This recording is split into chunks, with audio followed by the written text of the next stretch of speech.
Hi, it's Elisa again. So I decided to make a video.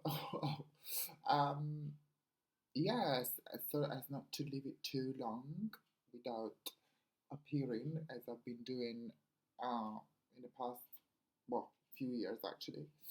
So this is gonna be a quick one. I don't want to make like a really long video. Um, Also because when you watch the analytics or whatever they're called, people actually watch the first 30 seconds or something like that of the video. Um, but again, it's a tiny story time or something that happened to me on Sunday morning. So I was working Saturday night and I finished quite late, like at 9:30 in the evening, and I've come home. And by the time I came home, obviously it was 10 o'clock. I don't live very far from work, however, it does take at least half an hour. And yeah, so I parked my car because I can drive to work and drive back. I'm quite lucky I'm able to do that. And I left it there, obviously in my car park, my own space that I pay for, where nearby where I live. And that's it. So obviously I went home, went to bed, la di da di da. Woke up on a Sunday. I was working yesterday, so I had to be at work at about 11 o'clock. So I go to my car and I find that somebody had taken the actual, I think it's called the um, petrol cap cover. So when you put petrol, there's like a little cap uh, that you obviously unscrew, but then there's like, sorry, I said that, but I meant the cover of the cap that you unscrew. So basically, somebody had taken the metal cover of the cap. So the cover, the plastic cover is still there, and the actual cap obviously is still there. So there isn't an actual sort of um, issue in terms of the cap being uncovered or things like that at all because it locks anyway. So, but there is no metal cover, so it looks really bad. Like, there's just a plastic cover for it. And I was so angry, that somebody just decided to do that in the night, to my car in the space that is allocated to me and that I pay for. So it's not just a random space like somewhere in London. But I think what made me particularly angry is because, I don't know, I found a scratch on my car like a while ago on the roof of the car, and I don't know how that happened. It's not massive, to be honest, not like like a deep scratch, but um, for some reason, like I added the two up and I started thinking somebody is targeting me. I have I would imagine, I don't know if you followed my videos, but that at some point, 2 or 3, even 3 years ago or something like that, I had a problem with like some kids in the neighborhood and some kid that used to call me names and call me she-male. That never happened again. I mean, but it wasn't pleasant, to be honest with you.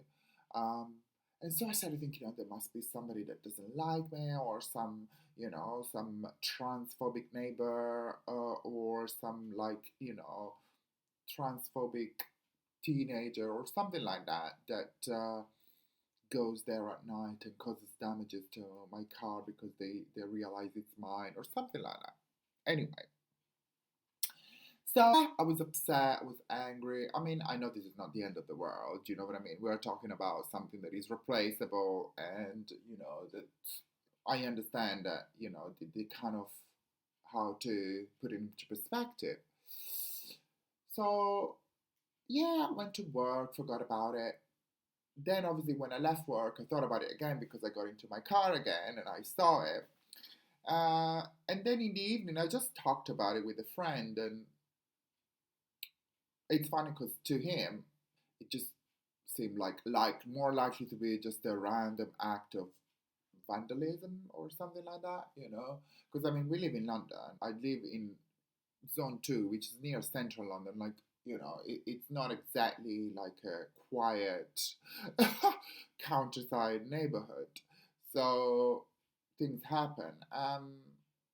And also, to be honest with you, on my way to work, then I realized after I was having this conversation with my friend that I had seen another car with this kind of cup missing in the neighborhood. So I don't know whether, I mean, I don't see that very often. So I don't know. It's somebody on a Saturday night decided that that was like a fun thing to do. So yeah, but having that conversation kind of really changed my perspective, because I realized that what I was afraid of was just to being disliked, not being accepted. Um, the problem is not a car. I mean, ultimately, I can replace it. Today, I looked on eBay and ooh, they have them. I found it for £20, so it's going to be delivered to my house on Wednesday or Thursday. The missing piece. I mean, and as much as it is upsetting that somebody just decides to do something like that to you without, just because, still, it's, things happen. Unfortunately, we don't have control over everything. I don't have control over everything. I don't have control over anything, to be honest with you. And all I have is, what I do with the cards that I'm dealt, to be honest with you, with what happens to me. Um, so anyway, I kind of today I just decided I'm gonna try to sort this out. I went to a garage. I spoke to a scrapyard, and basically they told me to look on eBay, and I found it on eBay. And then when I get it, we'll see. If I can't install it, I'll just go to a local garage and ask if they can do it for me. But yeah, funny how you know my fears can really be a filter for interpretation for the reality around me, and oftentimes make it more painful than what it actually is.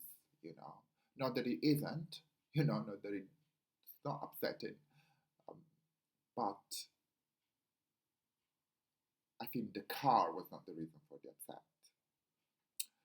All right, so that's my video for today, and I hope you have a good one whatever you do. Bye.